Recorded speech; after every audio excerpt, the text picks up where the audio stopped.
Gloria a Dios.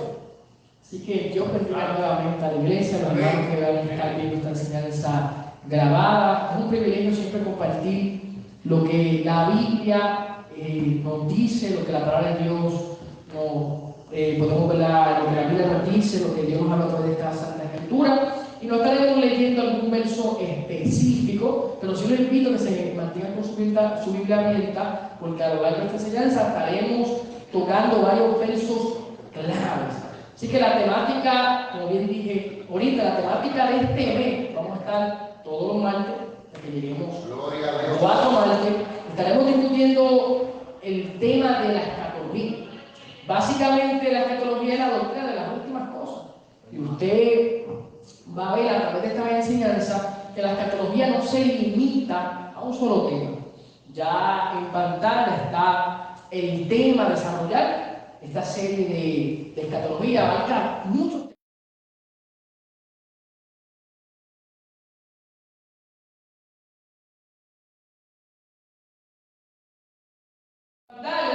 Escatología y abajito con un subtema, doctrina de las últimas cosas. Pero sería quizá muy simplista quedarnos con esta definición. Y algo curioso también, un dato que quiero arrojar, es que la escatología se suele tocar en las iglesias, pero mayormente aquellas personas que estudian, quizás en seminario, en instituto, saben que si se le da, digamos, un libro de teología, específicamente los libros que son de teología sistemática, que vienen siendo los libros que organizan las doctrinas bíblicas en orden, mayormente la escatología siempre aparece al final. Es decir, la escatología es como si fuese el último tema para estudiar cuando vamos a desglosar las doctrinas de la Biblia. Pero no siempre es el caso. Hay muchas teologías sistemáticas que tienen o tienden a ubicar la escatología al principio. ¿Y por qué se hace eso? Porque la escatología está desde Génesis a Apocalipsis. Es decir, la escatología no se encuentra específicamente en el Nuevo Testamento, sino que desde Génesis ya hay un panorama. Y un verso claro.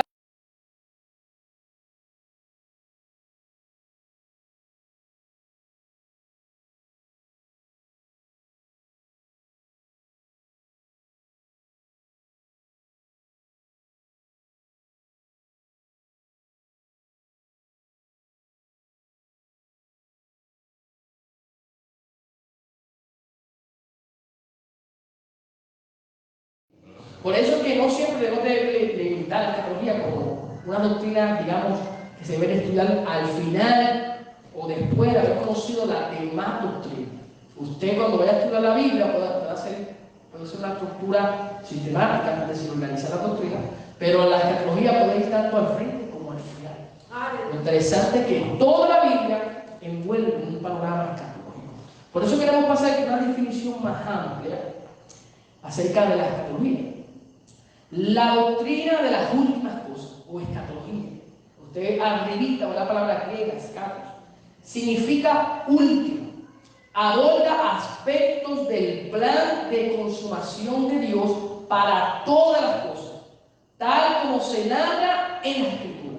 Usted va a ver que la escatología abarca un todo. Y cuando me refiero a un todo, que no se limita a la vida del hombre, no se limita solamente al destino eterno, que muchas veces lo relacionamos con cielo e infierno, sino que la escatología abarca la consumación de todas las cosas, de todo lo creado. Esto implica la creación, de hecho, el reino animal, el reino vegetal, todas estas cosas que a veces parecen insignificantes para nosotros, juegan un papel escatológico. Por eso que el cristiano, esto que son paréntesis, tiene que aprender a valorar lo que es la creación.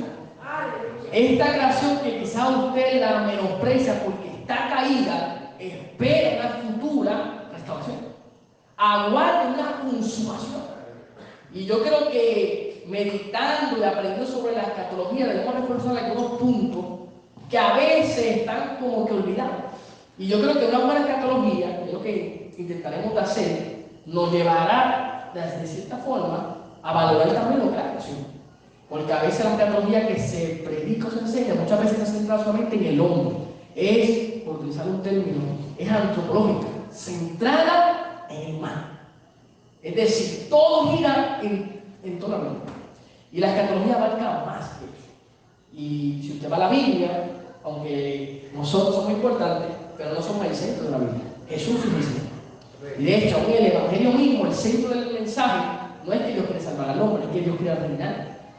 Y el Evangelio es una buena noticia de que Dios va a reinar. Pero para que Dios pueda reinar, Dios tiene que salvar al hombre. O sea, la salvación es parte de la buena noticia, pero es parte de un todo. Así que la escatología va a abarcar estas cosas que a veces suelen ser significadas: la creación, una restauración del reino animal, un sinnúmero de cosas que estamos mencionando a lo largo de estas enseñanzas. Por lo tanto, cuando estudiamos escatología hay que hacerlo con cuidado. Mayormente, yo diría que cualquier persona que coja un libro de escatología puede quizás repetir y enseñar escatología. Pero nuestro énfasis es intentar enseñar lo que está en la Escritura, de lo que está en la Biblia. Por eso, nuestra escatología se va a centrar en la Escritura, va a ser una escatología bíblica. Ahora, vamos a ver un poco el panorama de la escatología en el Nuevo Testamento. Y vamos a ir específicamente al Nuevo Testamento porque la palabra mantiene lo que es una revelación progresiva. ¿Y qué es una revelación progresiva? Es que Dios ha dado a conocer a lo largo de los tiempos, a medida que va avanzando el tiempo, Dios ha dado a conocer mejor, se ha revelado detalladamente. Y hay algunos detalles o algunos destellos de asuntos que no están claros, pero a medida que va pasando el tiempo se entiende mejor. Por ejemplo, para que usted entienda un poco cómo es lo que es la revelación progresiva, cuando usted va a Génesis, quizás usted puede deducir que Dios es trino, que nuestro Dios es un Dios en tres personas. ¿Por qué? Posiblemente usted ve que en la creación Dios no estuvo solo, que cuando Dios creó, Dios estuvo acompañado. Y podemos deducir que Dios es trino, pero no es hasta que llegamos al Nuevo Testamento que vemos la Trinidad en acción. Por ejemplo, usted va al bautismo, Mateo capítulo 3, y en el bautismo de Jesús aparece la voz del Padre, aparece Jesús en el agua, y de momento el cielo se abre, y ¿quién aparece? El Espíritu Santo en la nube, descendiendo como paloma. Ahí hay claramente se ve que la Trinidad. Fácilmente de leer. Pero en otros pasajes no es así. De hecho, usted va al Antiguo Testamento y va a ver el ángel de Jehová hablando, y en el momento Jehová hablando también. Estamos viendo como que Dios, pero hay dos personas de Dios. Pero no estamos viendo que sea el Espíritu actuando. Si hay un pasaje específicamente en Isaías, pero el punto es que la Trinidad no se ve tan detalladamente hasta que usted llega al Nuevo Testamento. Y eso es a causa de una revelación progresiva. Y la escatología depende mucho de esta revelación progresiva. Usted no va a entender todas las profecías del Antiguo Testamento si usted no recurre al Nuevo. Y viceversa, usted no va a entender todas las profecías del Nuevo Testamento si usted no recurre al Antiguo. Cuando yo enseño clases de la Biblia, siempre suelo hacer ese énfasis, que ambos testamentos son importantes. No hay uno más importante que otro. El Antiguo Testamento no es superior y el Nuevo es superior. Ambos testamentos son la palabra de Dios. Ambos testamentos revelan quién es Dios y el plan que Él tiene para con nosotros, para su creación. El punto es que es una revelación progresiva. Ahora, en la escatología del Nuevo Testamento, todas estas últimas cosas están relacionadas con el regreso de Jesús a la tierra. Y aquí usted va a ver que la escatología gira en torno a Cristo. Igual que el Evangelio, igual que un sinnúmero de doctrinas que podemos mencionar. Porque Cristo es el centro de la Biblia. Cristo, su reino, su plan. Cristo es el personaje principal. Cuando usted va a estudiar la Biblia, y de hecho personas que lo hacen, intentan digamos, en cada sermón que Cristo se ha predicado. Intentan de alguna otra manera exaltar a Cristo. Y eso se logra porque Cristo está en el centro de la Escritura. Ahora, en consecuencia, la doctrina de la segunda venida de Cristo es la doctrina central de la escatología cristiana. En la teología evangélica, la segunda venida es el regreso personal, visible y corporal de Jesucristo a la tierra en gloria. Voy a estar leyendo algunos pasajes bíblicos. Antes de llegar a esos pasajes, leo lo siguiente. Es la esperanza y la oración de la iglesia del Nuevo Testamento. Algo importante. A veces nosotros como iglesia tendemos a, digamos, no hacer tanto énfasis, sino que la segunda venida. Y en ocasiones me parece que no es muy útil hacer esto. Y yo llevo enseñando varios años en la escatología. Es que separamos demasiado lo que es el arrebatamiento con la venida en gloria de Jesús o la segunda venida. A veces pensamos que el arrebatamiento es como si fuese el centro de la escatología y la segunda venida es como si fuese un evento aislado. Y vamos a estar viendo, quizás no tanto en esta clase, posiblemente en la segunda clase, el próximo martes, estaremos viendo cómo la segunda venida envuelve tanto el arrebatamiento como la manifestación gloriosa. Y el punto es que la segunda venida puede ser el mensaje central de la escatología. Porque con la segunda venida, la consumación de los tiempos, la restauración de la creación, de todas las cosas se va a dar. Entonces tenemos que poner, digamos, a cierto punto, una doctrina cardinal que vaya unificando todo esto. Y Jesús, específicamente en su segunda venida, va a traer esa consumación. De hecho, el arrebatamiento es como si fuese un anticipo de esa venida. Pero con el arrebatamiento no ocurre el fin.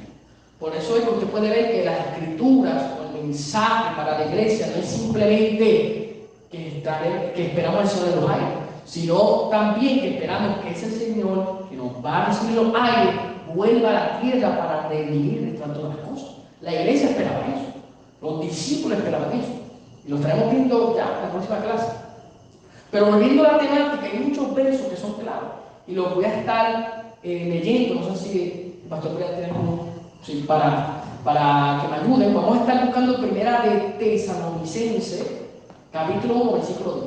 Y este versículo mayormente apunta al arrebatamiento de la iglesia. Voy a estar mencionando versos que mayormente apuntan a esta esperanza, el arrebatamiento. Y veremos más luego otros versos que apuntan ya a la venida en gloria. Primera de Tesalonicenses, capítulo 1, verso 10. Y le adelanto que Tesalonicenses quizás es una de las cartas que más mencionemos en esta serie. ¿Por qué? Porque tanto la primera epístola como la segunda está envuelto el tema de la venida del Señor. Amén. El cual nos libró y nos libra, y en quien esperamos que aún nos librará de tan gran muerte. Amén. Filipenses 3:20, pueden buscar. En ese versículo que le dio nuestro hermano Junito, en ese versículo se habla de una esperanza. Y quiero hacer ese hincapié porque el arrebatamiento es una esperanza para nosotros. Y de hecho nosotros a veces hemos sido criticados por enseñar escapismo. Pero yo creo que con el arrebatamiento sí puede haber un escape, pero no es equivalente al escapismo. Es una esperanza. Escapamos de un juicio porque hay una reunión con el Señor. ¿Ves? Ahora, el énfasis de este mensaje es que estaremos con Jesús, como lo veremos ya en breve. Pero la iglesia en sí no debe de tener la mentalidad de escapismo. ¿Por qué les digo eso? Bueno, Filipenses 3:20. Mas nuestra ciudadanía está en los cielos, de donde también esperamos al Salvador, al Señor Jesucristo. Amén. ¿Por qué nuestra mentalidad no debe ser de escapismo? Porque nosotros representamos a quién? Al Rey de los cielos. Somos ciudadanos. ¿Qué significa eso? Ahora mismo se supone que la mayoría de aquí, bueno, quizás algunos no tengan su pasaporte, pero si usted, por ejemplo, saca un pasaporte, usted va a ver ahí que usted es ciudadano de América. Quizás algunos no lo saben, pero si usted es ciudadano de Estados Unidos, usted tiene el acceso libre de ir a Estados Unidos donde usted quiera. Si usted conoce a algún hermano de otro país, usted sabe que muchos de estos hermanos nicaragüenses, de Bolivia, de otros países, desearían estar en esta tierra, o quizás en Estados Unidos, pero no pueden porque tienen un acceso limitado. No son ciudadanos de Estados Unidos, pero nosotros sí somos ciudadanos, aunque vivimos en esta isla, Puerto Rico. Y por lo tanto, nosotros representamos hasta cierto punto los valores de Estados Unidos. Nosotros estamos ligados hasta cierto punto con el gobierno de Estados Unidos. No tan explícito, no es igual, no somos un Estado, pero lo que ocurre en Estados Unidos nos afecta a nosotros. De hecho, si ocurriese una guerra, los soldados de aquí de Puerto Rico tienen que estar involucrados.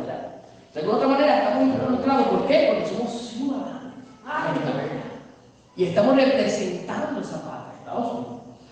Así que algo similar ocurre en este contexto. Que nosotros seamos ciudadanos del reino de los cielos no implica que es una es digamos, una motivación para que nosotros estemos con nuestra mentalidad de que no podemos hacer nada en la tierra. Al contrario, que seamos ciudadanos del cielo implica que tenemos que representar correctamente a Dios aquí en la tierra. Porque lo estamos representando como hijos, somos ciudadanos de un rey. Y como estamos en la tierra, no estamos en el cielo, pues tenemos que entender, número uno, que nuestra ciudadanía está allá, pero al estar aquí tenemos que proceder con los valores del reino aquí en la tierra.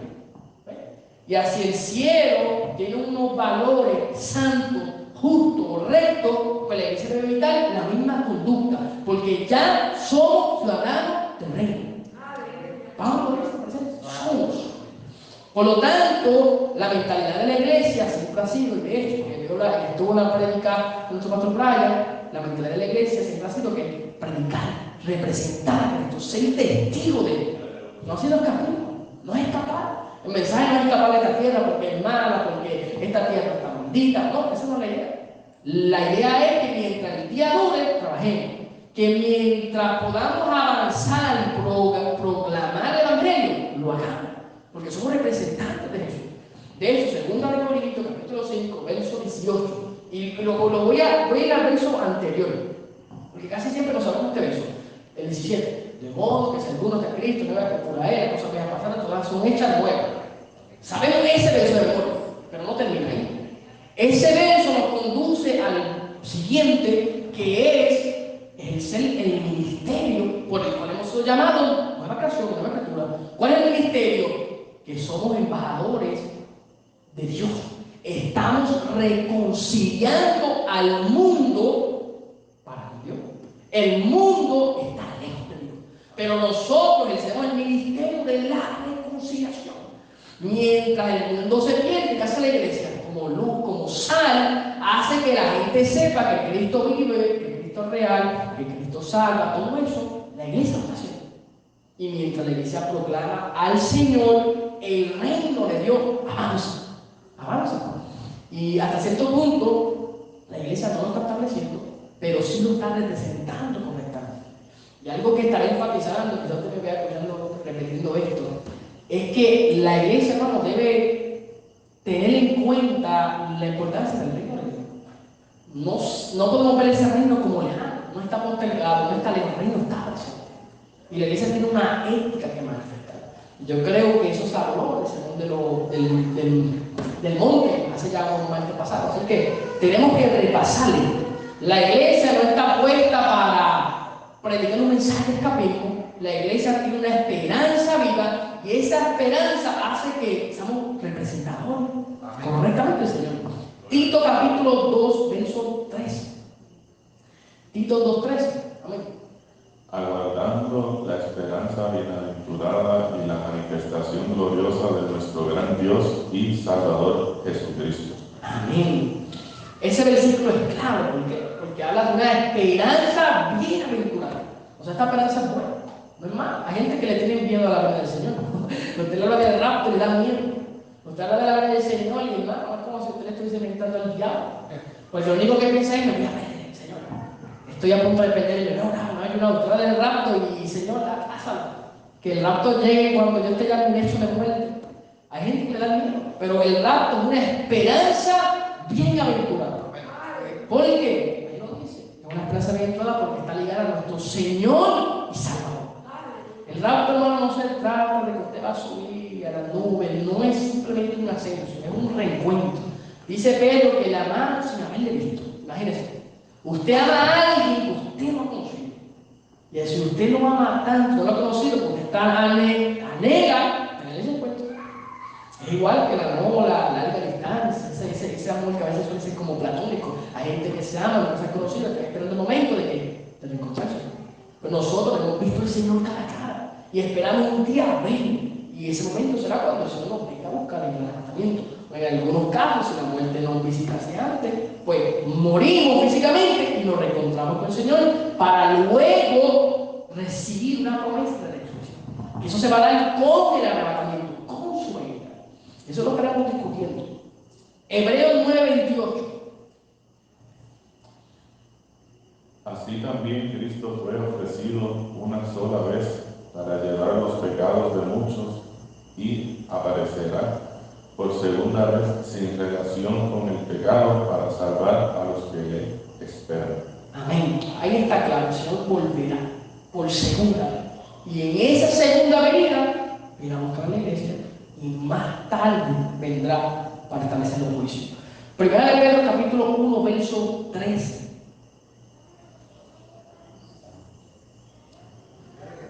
Primera de Pedro, capítulo 1, verso 13. Y las epístolas de Pedro, hermanos, son también bien importantes. Tienen mucho tema de escatología. Por tanto, ceñid los lomos de vuestro entendimiento, sed sobrios y esperad por completo en la gracia que se os traerá cuando Jesucristo sea manifestado. Amén. Se manifestará, hermano, una gracia, una plenitud de la salvación. Usted hoy día simplemente está participando de una salvación tan grande. Usted está viendo un anticipo, una promesa venidera, pero no estamos viendo la totalidad. Y ahorita voy a explicar por qué. Pero realmente, si usted desea conocer a Dios cara a cara, conocer todos los aspectos de Dios, en este caso conocer a Jesús, usted debe entender que la venida del Señor es la clave para que nos encontremos con Dios, para que le conozcamos. Primera de Corintios, capítulo 16. Este verso es bien importante porque usted va a ver que la iglesia, hermano, no tenía temor cuando se hablaba del arrebatamiento, no tenía temor en estos temas. El que no amare al Señor Jesucristo sea anatema. El Señor viene. Amén. Él lo dice, el que no amare al Señor sea anatema. El Señor viene. Esa expresión amén, maranata. En su Biblia no aparece maranata, pero digamos que en el original así era que se leía, maranata. El Señor viene. Y eso posiblemente era quizá un tipo de anuncio, aún hasta de saludo, era como si fuese una conclusión positiva. El Señor viene, iglesia, el Señor viene. ¿Y qué hacían los hermanos? Amén, se gozaban, porque eso es un recordatorio que el Señor estaba haciendo. Así que Maranatha es eso, el Señor viene. Y esa era parte de la iglesia, esa era la comunidad que utilizaba el término. Y Apocalipsis capítulo 22, 20. El que da testimonio de estas cosas dice: ciertamente vengo en breve. Amén. Si ven, Señor Jesús. ¿Qué dice ahí? Amén. Que así sea. Ven, Señor Jesús. Se supone que la iglesia diga lo mismo. Se supone que cuando sepamos acerca de estas cosas, de que Jesús está cerca, que digamos amén, sí, ven, Señor Jesús. Y sí es una afirmación. Debemos de anhelar la verdad. Debemos de decir, ven, Señor Jesús. Maranatha, el Señor viene. Eso debe ser parte de nuestra esencia. No vale la pena que usted sepa que Cristo viene si usted no lo anhela. Porque entonces lo teórico no se vuelve eficaz en su vida. Usted puede tener un buen conocimiento, pero si no lo pone en práctica, no va a ser una persona sabia y mucho menos una persona prudente. Y yo creo que la idea de nosotros, nuestra mente, es ser prudente. Una persona prudente, como el caso de las 10 vírgenes, Mateo 25, que se llama el domingo, es que son hacedores de la palabra. Una persona prudente pone por obra lo que sabe que es correcto hacer. Si usted sabe, como antes se leyó en Pedro, que el Señor viene, pues tenemos que vivir de manera sobria, de una manera justa, velando, santificando, porque el Señor viene. Y esas cosas que a veces se ven como difíciles, usted no las hace solo. Usted se santifica, vela, está sobrio, porque tiene la ayuda del Espíritu Santo. El Señor se fue, pero no nos dejó huérfanos. Envió otro consolador. Y ese otro es igual que él, tiene la misma calidad en esencia. Es divino, es el Espíritu Santo. O sea, Dios, Jesús, segunda persona, no está quizás visiblemente. Y si usted se levante, no ve el rostro de Jesús, pero está el Espíritu Santo con usted. Y con eso ya es suficiente para que usted venza. Si alguna persona me dijese que no puede vencer, porque no puede seguir en este camino porque está solo, yo le diría que está mintiendo. Porque no estamos solos, no estamos huérfanos. Léase Mateo. ¿Cómo inicia el Evangelio de Mateo? Emmanuel, Jesús, Dios con nosotros. El mundo estaba aparentemente desconectado de Dios porque se volvieron religiosos. Estaban los fariseos, los saduceos, los esenios, estaba un grupo allá que le vendía del altar a Herodes. Y básicamente el templo se volvió como algo, no tenía el valor de antes. Estaba la sinagoga, había el culto rutinario, se había perdido la esencia del verdadero culto. Y aparentemente el pueblo estaba lejos del pacto, lejos del Dios verdadero, pero apareció Jesús. Apareció Jesús, había una reconciliación. Y cuando aparece Jesús, el mensaje que se da es Emanuel, Dios está con nosotros. Pero cuando Jesús está a punto de irse, ¿qué dice? Yo estaré con ustedes hasta el fin de los días o hasta el fin del mundo. ¿Cómo Jesús va a estar? Porque va a enviar otro, igual que el Espíritu Santo. No está Jesús físicamente, pero está el Espíritu Santo. Y el Espíritu Santo lo que hace cuando Él desciende a la tierra, ¿sabe lo que hace? Formar la iglesia. Tú, nosotros, somos la iglesia. Somos formados por el Espíritu. La iglesia no vive, no existe, no se mueve, no puede hacer nada sin el Espíritu. Es imposible. Si usted tiene el concepto de iglesia como un templo, pues sí, puede haber muchas iglesias físicamente hablando, como estructura, pero la iglesia verdadera coexiste, vive, se mueve con el Espíritu. Sin el Espíritu no hay iglesia. Así que cuando desciende el Espíritu, ¿qué es eso? Es formar un pueblo para Dios. Y ese pueblo se da porque cuando el Espíritu desciende, lo que hace es conectarnos al cuerpo de Cristo. Jesús está arriba en el cielo, pero cuando desciende el Espíritu, nos conectamos con Cristo. Por eso que Efesios dice que estamos posicionados en lugares celestes, que estamos arriba con Él, porque en Cristo somos un pueblo. Y de hecho, esa metáfora es exclusiva de la iglesia. La metáfora de la iglesia como esposa, entre otras, como pueblo, como rebaño, se le da a Israel. Pero la metáfora de cuerpo se da para la iglesia, porque la iglesia nace en Pentecostés, nace con una nueva revelación del pueblo escatológico de Dios. La iglesia confirma que los últimos tiempos han iniciado, que estamos viviendo el fin de los tiempos. Ahora, hay algunos textos más que tenemos quizás mencionar. No los voy a leer esto, pero usted puede ver que el propio Jesús habló de la segunda venida. Y de hecho, esto es curioso, y lo voy a dejar más para la próxima clase, porque la venida de Jesús, quizás para muchos, era la venida de gloria. Recuérdense que esta idea de dos venidas no se da, o no se entiende, como he dicho, hasta que vemos la revelación completa. Es lo que ahorita mencioné, una revelación progresiva.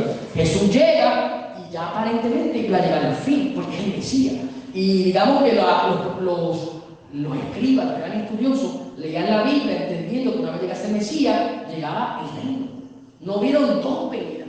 Y esto se da porque realmente, aunque sí ya se estaba viendo, se estaba enseñando, por ejemplo, Zacarías habló de esto. Quiero que me entiendan, Zacarías capítulo 9 se habla de la entrada triunfal de Jesús. El Mesías entrando en Jerusalén por un pollino, por un asno. Eso está en Zacarías. Pero si usted lee Zacarías cuidadosamente, el mismo que entra, digamos, como manso, y es lo que pasa en Jerusalén, Mateo 21, ese mismo Jesús, no pensó más adelante, ese personaje va a estar en juicio.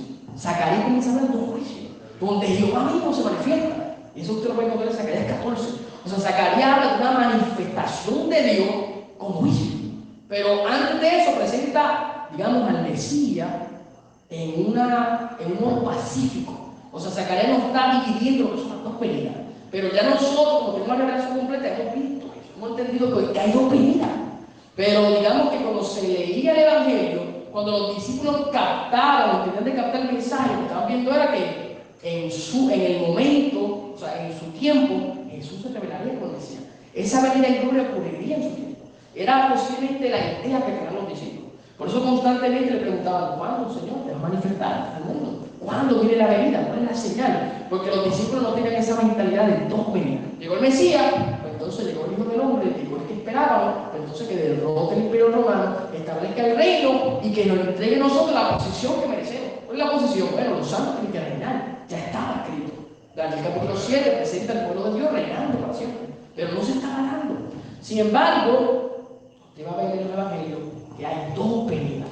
Que Jesús vino primeramente para ofrecer el reino a Israel, para hacer el reino accesible al mundo. Porque ese reino se ofrece a Israel de manera teocrática. Ese reino tiene promesas físicas terrenales. Pero la misma vez que ese reino se estaba dando, se estaba ofreciendo a la tierra, estaba manifestando aspectos espirituales. Jesús le dice a los fariseos que así le echaban fuera los demonios, el reino estaba en medio de ustedes. Jesús se lo dejó bien claro. El reino manifestaba señales espirituales, salvación, liberación, sanidad. El reino estaba actuando. Jesús trajo el reino. Entonces, hay que ver ese aspecto. O sea, el reino abarca una esfera espiritual, una dimensión de salvación. Ahora, muchas personas cuando ven este tema del reino tienden a postergar el reino. Eso también se conoce como un aplazamiento profético. Es como si la oferta fuese rechazada y digamos que lo que considera el reino ya quedó para un más allá y ahora nos vamos a centrar solo en Jesús. Y el mensaje del reino se lo dejamos quizá para Israel o para un futuro reino milenario, etc. No. El mensaje del reino es parte del evangelio, es parte de lo que la iglesia está anunciando. Y ese reino se ofrece con Jesús. Cuando usted le dice a alguien, mira, acepta a Jesús, le está diciendo, participa del reino de Dios. Nicodemo quería participar y le dice, tienes que nacer de nuevo para entrar al reino de Dios. Si una persona quiere participar de las promesas de Dios, tiene que nacer de nuevo para entrar a ese reino. Tiene que experimentar la vida de Jesús. Esa es la única forma de que ocurra un nacimiento, viendo a Jesús como nuestro Señor, como nuestro Salvador. No hay otra manera de que ocurra esa salvación, esa regeneración, si no es a través del Señor y de Jesús. Ahora, hay varios versos clave que no lo leeremos, pero sí lo voy a mencionar. Mateo 16, 27, Mateo 24, 29 al 31, que habla específicamente de la manifestación gloriosa de Jesús, la segunda venida en gloria. Mateo 25, 31 al 46 habla del juicio de las naciones. Y Juan 14, 3, un verso que posiblemente hace una referencia al rapto, donde Jesús dice que Él se va a preparar una morada, pero que Él volverá y nos tomará así mismo. Como somos su cuerpo, somos la iglesia, su cuerpo, pues va a tomarnos así mismo. Y nos va a llevar donde Él está. Por eso cuando la iglesia sea arrebatada, estaremos con el Señor en el cielo, pero no como destino final, sino que estaremos en el cielo porque va a haber un juicio, pero después bajaremos con el Señor a reinar en la tierra. Así que así es básicamente como se va desglosando esto. ¿Cómo lo sabemos? Hechos, capítulo 1, verso 11. Los discípulos querían saber cuándo iba a ocurrir la restauración de todas las cosas. Jesús no les dice que la pregunta era incorrecta, pero sí les deja ver que era más importante que pregonar, que anunciaran el reino de Dios a través del evangelio, de la buena noticia, y con el poder del Espíritu Santo. Y cuando Jesús sube al cielo, cuando ocurre el ascenso, los ángeles le dicen que de esa misma forma que vieron a Jesús subir en el cielo, envuelto en las nubes, así mismo volverá. Así que estamos viendo que el ascenso de Jesús es simplemente, yo diría que es el cumplimiento, es lo último de la primera venida. Con ese ascenso, digamos que se finaliza el primer advenimiento. Ahora falta que el segundo advenimiento, que va a iniciar con un rapto, con un día del Señor. Ahora, con el ascenso, finalizó la primera venida. Ya Jesús está en la tierra, pero dejó un vicario, dejó un representante aquí, al Espíritu Santo con la iglesia. El Espíritu Santo desciende y forma una iglesia. Eso es católico. Si usted no se da cuenta de eso, pues quizá no está leyendo la Biblia correctamente. Usted es parte de ese rompecabezas final del mundo. Quizá, y digo rompecabezas para traer una ilustración, hay un plan que es complejo donde usted está participando. Ese plan abarca esa salvación final. Así que estamos participando de eso. Avanzando un poco, vamos a leer un poco más de esta esperanza. La esperanza neotestamentaria, o la esperanza del Nuevo Testamento, de la segunda venida de Cristo, enlaza con la expectativa veterotestamentaria, que significa la expectativa del Nuevo Testamento, de una venida escatológica de Dios. En ambos testamentos, la venida de Dios, el Señor, tiene lugar en un día del Señor, un tiempo de angustia o de tribulación que es expresión del juicio y la ira divinos contra el pecado y el mal, que se extiende incluso hasta el punto de juzgar a cada persona individualmente. Sin embargo, el Señor que viene también llevará a término la salvación de su pueblo y lo introducirá en un reino eterno, en una nueva creación que el Señor mismo establecerá para siempre. ¿Por qué les hablo acerca de esto? Porque aunque es una esperanza, tenemos que ser realistas. También viene un juicio y un espanto. El Señor va a manifestar la esperanza, va a manifestar gracia, pero de la misma forma vendrá juicio, retribución. Y cuando usted anuncia el Evangelio, tampoco podemos hacer caso omiso de esto. El Evangelio no es simplemente que tú salgas, es que Dios también va a traer restitución. O sea, el Evangelio es, mira, Dios quiere salvar, quiere reinar, pero para que eso se dé completamente, Él va a actuar. Y en el Antiguo Testamento se anuncia mucho esto. La venida de Dios. Jehová visitando al pueblo. En juicio. Y cuando ocurría eso, los profetas decían, llegó el día de Jehová. O en otras traducciones, el día de Yahvé. Y cuando pasaba eso, ¿qué pasaba? ¿Qué ocurría? El pueblo se lamentaba. Porque con esos juicios venían desolaciones, catástrofes. Las mujeres que estaban de parto lloraban, por eso se habla de los dolores de parto. Y de hecho, Jesús mismo utiliza esa figura para el segundo de los libros. Porque las mujeres se lamentaban, no había comida, había escasez. Es obvio que cuando ocurre un juicio, de lo primero que se afecta es el alimento. Los juicios dañan a la creación. Y la creación produce alimento. Y así se daña la creación, a todos los juicios, pues el alimento se va afectado. Y el hombre vive porque come naturalmente. Entonces todo esto vuelve que hambruna, peste. Si el hombre no come, se enferma, y así se enferma, se muere, y ese cuerpo podrido, muerto, causa enfermedad. Y de hambre ocurre peste. Todo está conectado. Y todo eso se da a causa de un día. Jehová actuó, trajo juicio, y ese juicio vino con calamidad. Y cuando visita a Dios al pueblo, muchas veces pasa eso. Entonces, la idea de que Dios va a traer juicio no es nueva. Ocurre en el Antiguo Testamento. Dios trae juicio para disciplinar a Israel y a su vez para mostrar a la nación su gloria. También Dios castigaba a la nación. Pero en un futuro, Dios va a traer un juicio decisivo. Y ese juicio ya no va a ser, digamos, como Jehová actuando quizás desde el cielo, trayendo juicio. Va a ser Dios mismo manifestado en el Hijo, trayendo un juicio final. Así que lo escatológico no ve tanto la esperanza como el juicio. Pero usted elige de qué lado usted va a estar. ¿En la esperanza o en el juicio? Usted va a decidir al final si usted decide brindarle altar al Señor o si decide brindarle altar al otro bando, que es de las tinieblas, Satanás y sus guasas. Ahora, ya yendo resumiendo un poco, la escatología, por tanto, es el estudio de esta secuencia de consumación. La venida del Señor en el día del Señor, con sus características.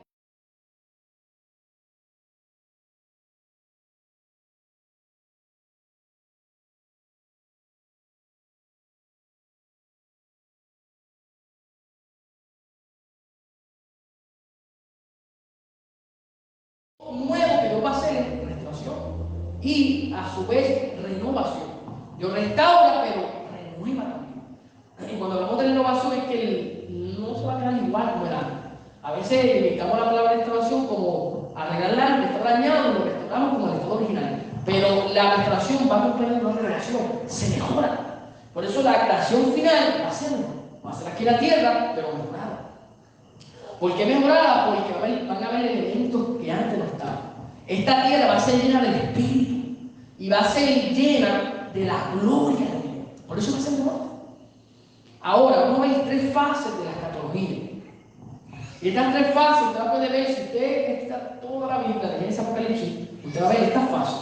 Y vamos a iniciar con la primera. Cumplimiento del Antiguo Testamento.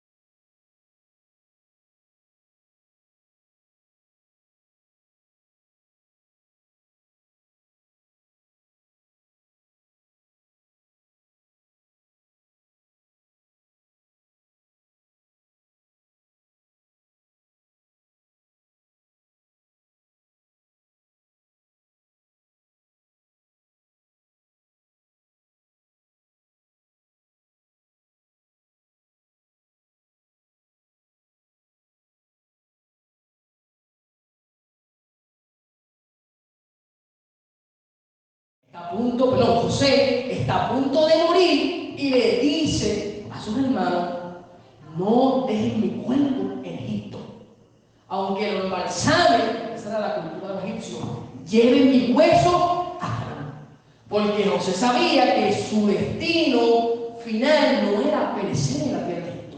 Él sabía que había una promesa más arriba, y la promesa era la tierra. Y José sabía que llegaría el momento que Israel conquistaría eso. Y José está hablando de manera profética. Está diciendo: mira, no dejen mis huesos aquí, porque yo quiero que mis huesos vayan allá, a la tierra que Dios le prometió a Abraham. Cuando usted va viendo la Biblia, ocurre eso, conquista. Y no solo conquista, Josué, jueces, se ve ese aspecto de la conquista. Pero también, entrando en los libros históricos, como los Reyes, las Crónicas, usted puede ver el declive de Israel. Israel comienza a experimentar cautiverio, juicio. Y todos estos juicios, quizás usted no ha leído mucho los profetas, pero todos estos juicios son prefiguración. Es como si fuesen sombras, están señalando un panorama previo de lo que viene.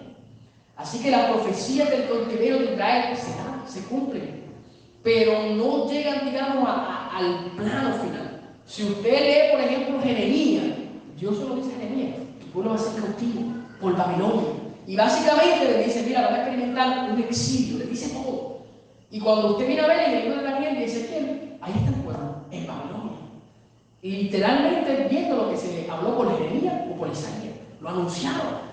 Pero usted ve que el caso de Isaías se anunció canónicamente que Israel saldría de Babilonia, que no era el final. Y cuando usted va leyendo Esdras, Nehemías, usted ve que el pueblo sale y vuelve a su tierra. Y eso es escatológico porque estaba anunciado por el profeta.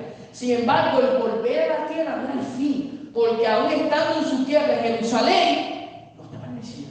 ¿Quién estaba reinando? Bueno, usted va a Ageo, y estaba Zorobabel, y estaba durmiendo. Y tiene que Dios enviar al profeta para despertar a Zorobabel. No había rey. Zorobabel era el gobernador y estaba durmiendo. O sea, básicamente Israel, estando en su tierra, estaba desconectado de Dios. Hacía falta que Jesús llegara para conectar a su pueblo con Dios. Por eso la venida de Jesús es católica. Y el Antiguo Testamento está anunciando constantemente que viene el Mesías. Ahora, posiblemente si usted va al Antiguo Testamento, usted va a ver un enfoque sobre Israel. Pero usted tiene que leer cuidadosamente, porque lo que ocurre en Israel, hasta cierto punto, muchas de las cosas vuelven a católico. Ahora, la segunda fase es el cumplimiento de la primera venida de Jesús. La llegada de Jesús, el Mesías, es quizás el clima escatológico. Cuando Jesús llega, se comienza a cumplir un sinnúmero de profecías. La llegada de Jesús fue anunciada por el profeta y a su vez el mismo Nuevo Testamento anuncia su venida. Ahora, la muerte y la resurrección también fueron anunciadas. Isaías anunció la muerte del Mesías. Pero esta idea de un siervo sufriente como que no se captó. ¿Y por qué no se captó? Porque es un poco difícil de digerir, por así decirlo, que Dios envíe un salvador, un rey que tenga que ser muerto. Eso no tiene sentido. De hecho, no estaba ni siquiera, digamos, que había ocurrido en algún contexto de la literatura antigua. La literatura antigua siempre presentaba al héroe como vencedor. Llegamos a él con esta literatura griega. Siempre el personaje, el protagonista, que era un héroe, siempre vencía, no moría. Pero estamos viendo que el principal, el protagonista, iba a morir. Y eso como que es chocante. Pero ya Isaías lo había hablado. Llegaría el Mesías y moriría por el pueblo. Pero lo que pasa es que se unió la parte que la muerte traería una vindicación. El Padre lo iba a dejar ahí, Él lo iba a levantar. Y ese levantamiento iba a tener una gloria. Porque Jesús fue posicionado al lugar más alto, exhibido por los ángeles, venció la muerte, despojó los principados. O sea, la muerte de Jesús hizo un sinnúmero de cosas. Y es católico. En la primera venida vemos el ministerio de la nueva alianza, el nuevo pacto del Espíritu Santo. Con la venida de Jesús a la tierra se ofrece un nuevo pacto. Y eso se da porque ahí va a haber un cambio de dispensación. La ley era buena, era mala. La ley señalaba el pecado, pero a la misma vez también confirmaba que Israel no pertenecía a Jehová. De hecho, en el Éxodo, como se da la ley, se le da también para que Israel tenga, digamos, esa pertenencia. Tenemos un padre. Nuestro padre nos compró, nos sacó de Egipto, le pertenecemos a él. Ahora tenemos que honrarlo, tenemos que vivir como hijo. Y un hijo que hace, honra al padre, una vida santa de obediencia. Le hace el primero de Pedro. La ley era buena. Pero la ley era solamente un medio, no era el fin. ¿Cuál era el fin? Jesús. Y Jesús trajo un nuevo pacto, un pacto de gracia. Y ese pacto no solamente se limita a la vida, es accesible para todos, pero se administra a través de la obra del Espíritu Santo. Porque como Jesús se va, entonces el nuevo pacto no puede entrar en vigor hasta que venga el Espíritu Santo a administrarlo, que es Dios mismo. O sea, ese nuevo pacto que se ofrece por la primera venida de Jesús está accesible ahora. Pero se anunció por los profetas. Jeremías lo habló, Ezequiel lo habló. De hecho, Deuteronomio, que no menciona el nuevo pacto, habla de un cambio de corazón que el pueblo iba a experimentar. Una circuncisión que iba más allá de lo físico. Dios iba a intervenir en el corazón del hombre, que es el problema original, el Ahí está el problema. Y en la primera venida se habla de la salvación mesiánica, de cómo va a llegar los gentiles. Y una de las cosas, y esto es algo que yo aprendí recientemente, es que la salvación para los gentiles es uno de los temas más centrados en los evangelios, específicamente en Mateo. Casi siempre se dice que Mateo va a ser centrado en los judíos, pero cuando usted va a Mateo ve como que algo diferente. Usted ve al Mesías que nació en un pesebre, y de momento usted ve que los reyes del oriente, que eran gentiles, están adorando, o sea, gentiles, reconociendo que es un rey, mientras los judíos, muchos de ellos, los rechazaron. Herodes, la corte de Herodes, lo estaban persiguiendo para matarlo.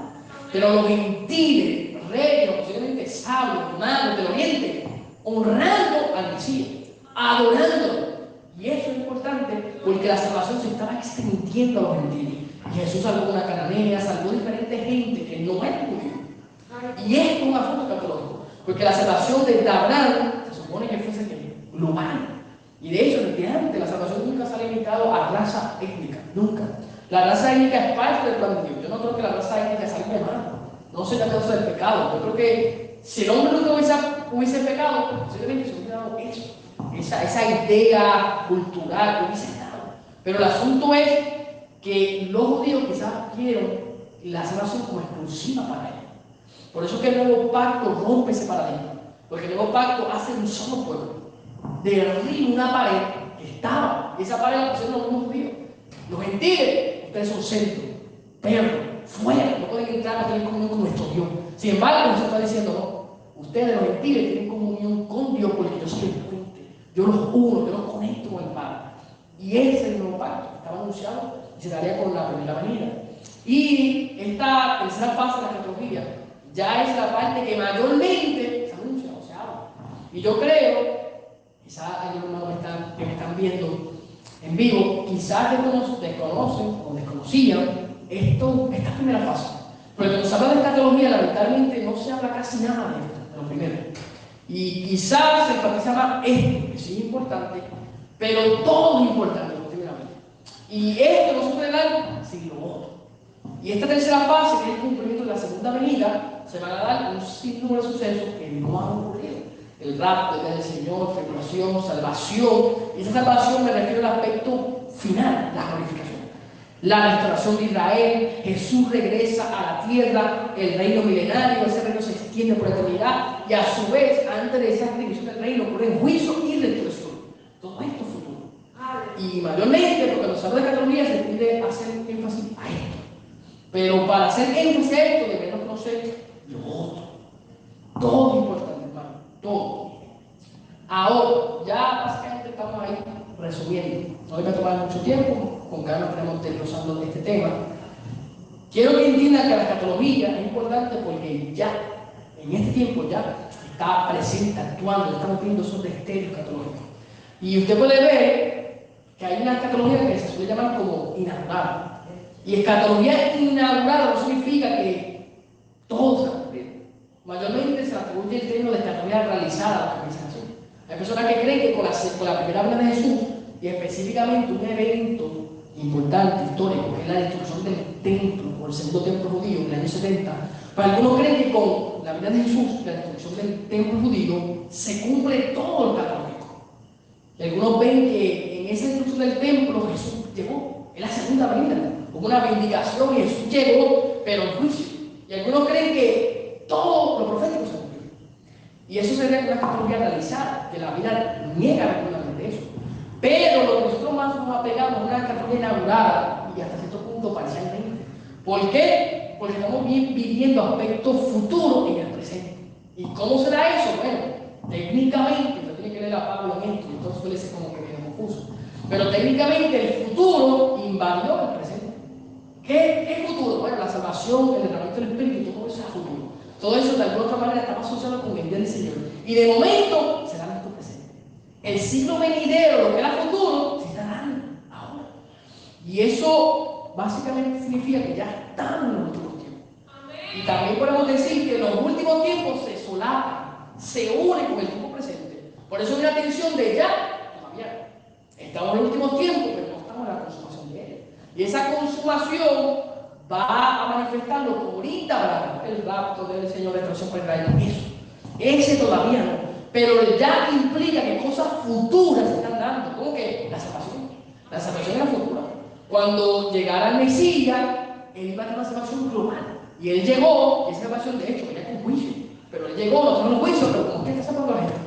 Esa salvación era futura, pero se está dando. Pero hay un aspecto final de la salvación. ¿Cuál es? La glorificación. Un cuerpo nuevo, incorruptible, semejante a Jesús. Usted no lo quiere. Yo no lo tengo, desearía tenerlo, pero no lo tengo porque todavía estoy en un cuerpo corruptible, que se enferma, que siente, que padece, que se tienta por el pecado. Y como yo estoy en este cuerpo corruptible, ¿qué hago? Dependo del Espíritu. Y no significa que el cuerpo físico sea malo.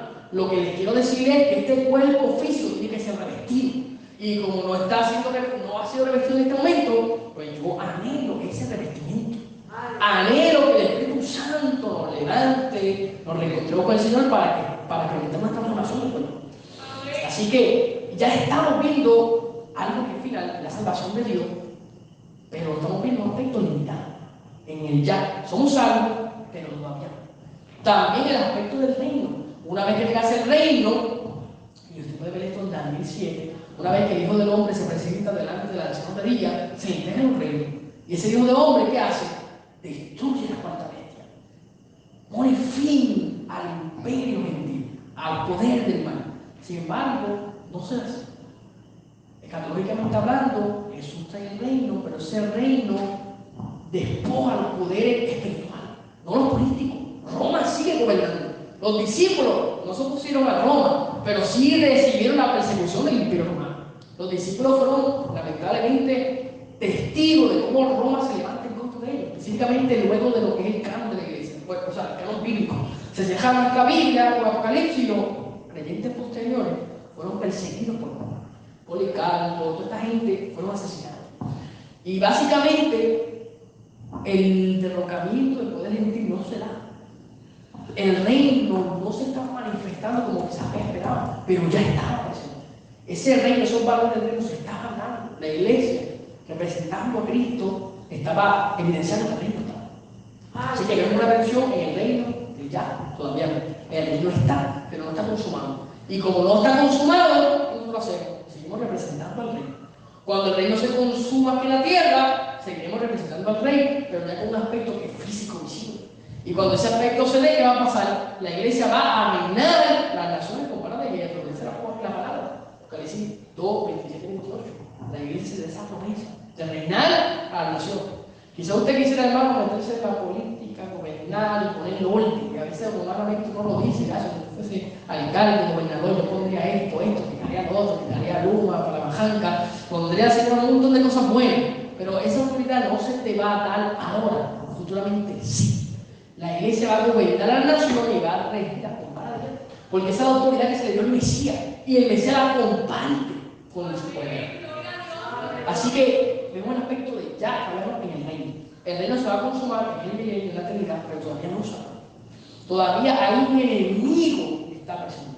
Bueno, vale, está el diablo, con un reino que tiene literalmente una sentencia de muerte. El reino ya está. Tiene ya, digamos, una fecha determinada donde será derrotado.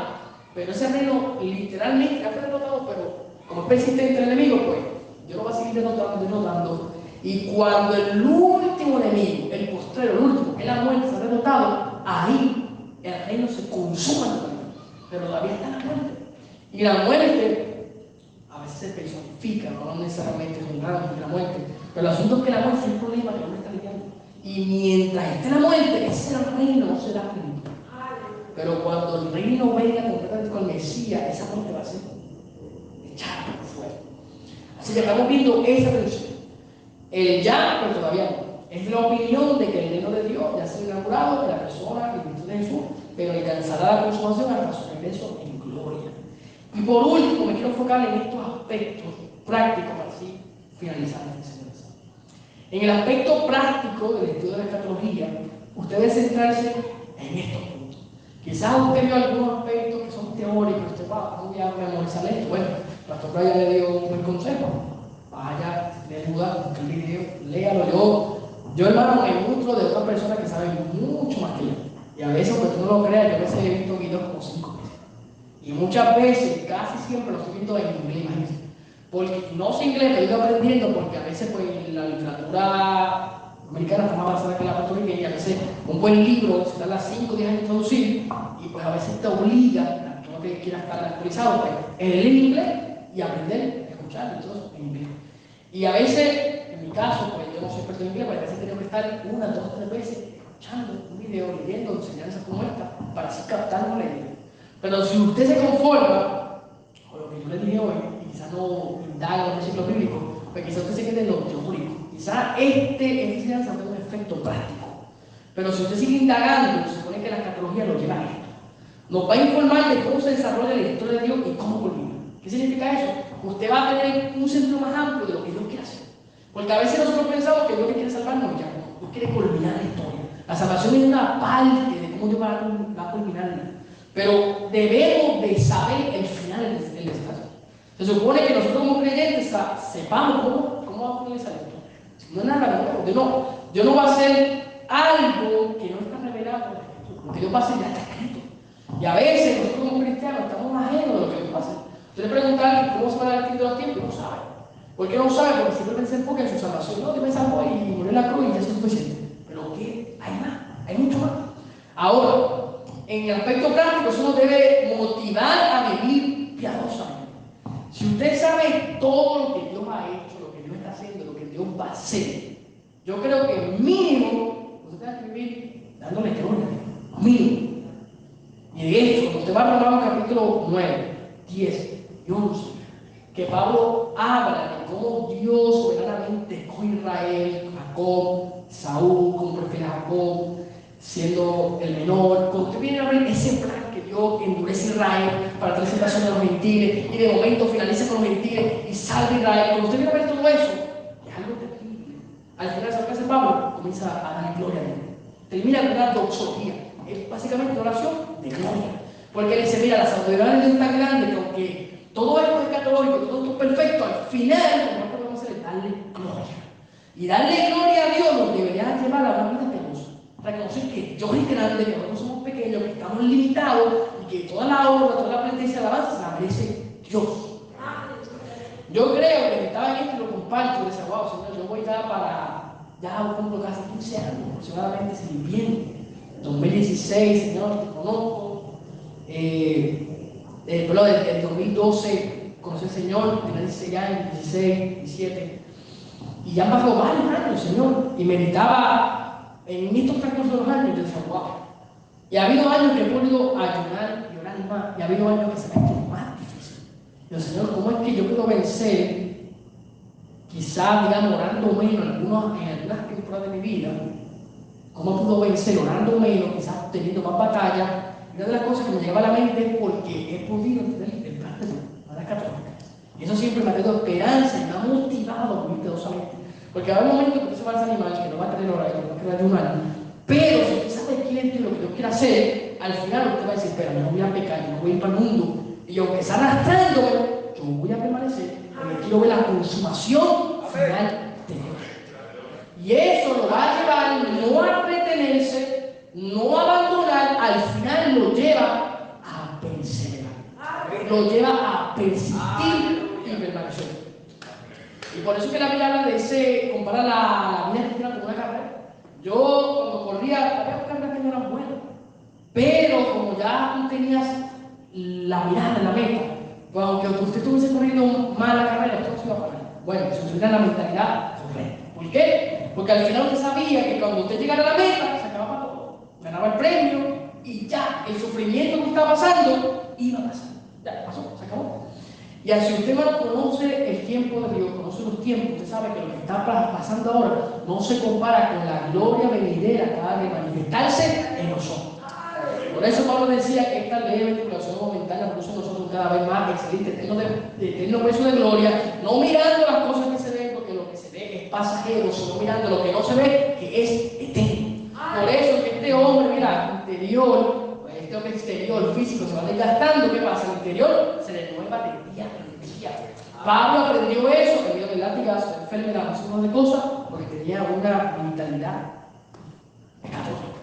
Entendía, y este es el último punto aquí, que conocer los últimos tiempos, conocer lo que la verdad de Jesús, nos da esperanza. Amén. Y yo creo que al final, una de las cosas que no se puede perder es eso, es la esperanza. El día que usted pierde la esperanza, usted se va a sentir perdido. Aún siendo salvo. Hay gente que son salvos y se sienten perdidos, porque han perdido la esperanza. Y por eso habrá personas que yo creo, la Biblia aparentemente lo enseña así, que aunque se salvarán, será por el fuego, pedirán recompensa. Porque al final retuvieron muchas cosas que Dios les puso en su mano, no multiplicaron. Y quizás algunos pueden poner su salvación hasta el juego, pero algunos quizás se salvarán. Dios a veces los pone en proceso como según Corintios, a veces los arroja en cama, enfermedad, para que se salven. Pero el asunto es que si usted tiene esperanza, yo creo que usted no se va a desanimar. O si llega el desánimo, se va a sacudir y va a avanzar. Porque la esperanza nos quema. Así que, hermano, en síntesis, la escatología es amplia. Lo mejor es desarrollar a la luz de la Escritura, conociendo también las diferentes posturas, que eso lo vamos a hacer más luego en demás clases, sobre los últimos tiempos. Esto nos permitirá tener una perspectiva más completa e equilibrada de la doctrina de las últimas cosas. Al final, yo no estoy aquí, y usted se da cuenta, para hablarle de noticias, de Trump. Estas cosas son importantes. Yo creo que solamente Dios está actuando en el mundo político, físico, en tantas cosas. Pero al final yo no estoy aquí para que usted, hermano, se sienta aludido, para que, hermano, créame que yo no sé mucho lo que está pasando, pero sí sé lo que dice la Biblia. Y para mí con eso es suficiente. El Señor viene. Y yo no voy a darle detalles de cómo se está orquestando esta agenda, porque al final yo sé que Dios va a aparecer. Y lo que esté pasando detrás, tras bastidores, al final el Padre tiene una equidad que se tiene que dar. Así de simple. Pero nosotros, conociendo bien estas cosas, tenemos que vivir nuestra cabeza, porque sabemos que nuestra dirección está cerca. Amén. Y así sabemos eso, miramos nuestra lámpara que tenga el aceite, porque sabemos que su venida puede ser en cualquier momento. Amén. Se puede tener el pozo, y aún así, nosotros pensamos que está tardado, aún así, llegar. No podemos determinar el tiempo. Y les comparto este verso para concluir. Hechos 3:21 dice, lo voy a leer en la Nueva Traducción Viviente: pues Él debe permanecer en el cielo hasta el tiempo de la restauración final de todas las cosas, así como Dios lo prometió desde hace mucho mediante a sus santos profetas. Todavía está haciendo. Él está reinando, está operando como somos sacerdotes. Todavía el cielo lo está reteniendo. Pero cuando llegue ese día, nosotros, hermano, vamos a ver la victoria completa del libro. Así que al final, el rey ya viene. Así que simplemente analicemos, meditemos esta palabra. Oro al Señor para que se vaya despertando esa hambre. Recuérdense que, como les dije ahorita, no se trata, hermano, no créanme que la siguiente enseñanza no va a ser de noticias, no voy a enseñar el terremoto de 2012, no voy a hacer eso. Simplemente voy a intentar que usted se motive más a leer la profecía bíblica y de que esto le dé esperanza. Precisamente, que debe vendrá y no tardará. Vamos a estar puestos